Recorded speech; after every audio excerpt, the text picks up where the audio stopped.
Shalom, saudara-saudari yang dikasihi Tuhan Yesus Kristus.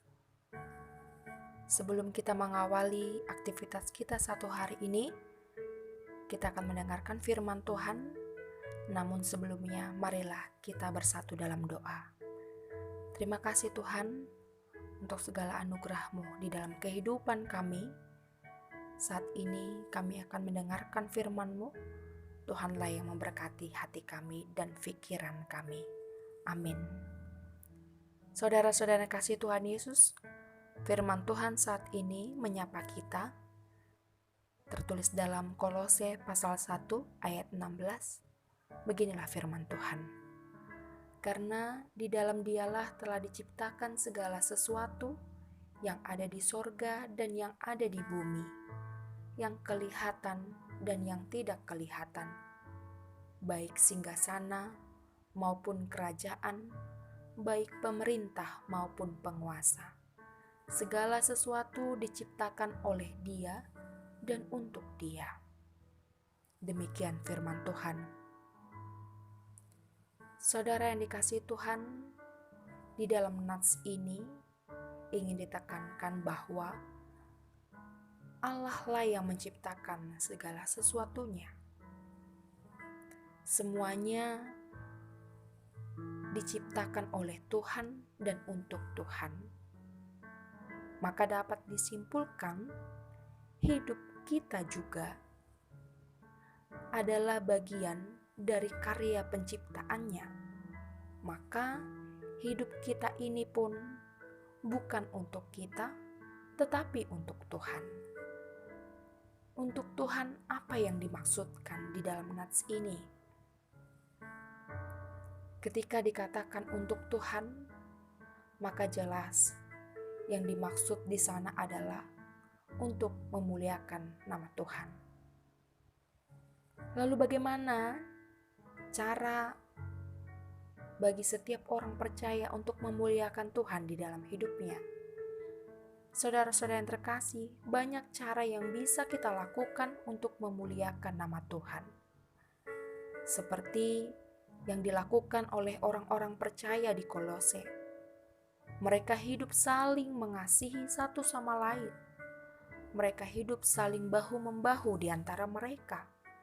Karena itulah Rasul Paulus sangat bersuka cita dan merasa bahagia melihat mereka yang hidup di dalam kasih. Paulus berharap agar mereka senantiasa tetap hidup di dalam kasih dan dapat melakukan hal yang lebih lagi untuk kemuliaan nama Tuhan. Saudara-saudara yang kasih Tuhan, jika orang-orang percaya yang berada di Kolose mampu memuliakan Tuhan dengan cara saling mengasihi, maka kita juga sebagai orang yang percaya mampu memuliakan Tuhan dengan berbagai cara. Kita juga bisa meneladani mereka yang hidup di dalam kasih, saling bahu-membahu. Saudara yang kasih Tuhan Yesus Kristus, ketika kita dilahirkan, ketika kita ada di tengah-tengah dunia ini, itu semua semata-mata bukanlah karena suatu kebetulan, apalagi takdir. Tapi kita ada di dunia ini untuk Tuhan yang telah menciptakan kita dan untuk memuliakan nama Tuhan. Karena itu, Tuhan mau memakai hidup kita untuk kemuliaan-Nya.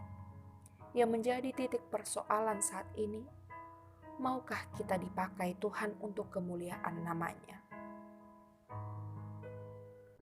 Tentu sebagai orang percaya, kita harus mau mempersembahkan hidup kita untuk Tuhan pakai menjadi kemuliaan nama-Nya. Karena itu saudara-saudara, marilah kita memusatkan hidup kita kepada Tuhan, karena firman Tuhan saat ini dengan tegas mengatakan di dalam Tuhan telah diciptakan segala sesuatunya. Karena itu, marilah hidup di dalam Tuhan, agar kita juga menemukan sukacita yang sempurna yang daripada Tuhan. Amin, kita berdoa. Terima kasih Tuhan untuk firman-Mu yang terus memperbaharui iman kami. Kami boleh semakin bertumbuh melalui firman yang kami dengar. Biarlah firman-Mu dapat berakar dan bertumbuh di dalam kehidupan kami. Terkhusus Tuhan, saat ini Engkau mengajarkan kepada kami bahwa di dalam Tuhan telah diciptakan segala sesuatunya untuk kemuliaan Tuhan. Demikian juga dengan kehidupan kami, bahwa kami ada di tengah-tengah dunia ini bukan karena suatu kebetulan, tetapi kami ada di dunia untuk menjalankan rancangan Tuhan, terlebih untuk memuliakan nama Tuhan. Biarlah kami serahkan dan kami persembahkan seluruh hidup kami, agar Tuhan pakai menjadi kemuliaan nama-Mu. Di dalam nama anak-Mu Tuhan Yesus kami berdoa. Amin.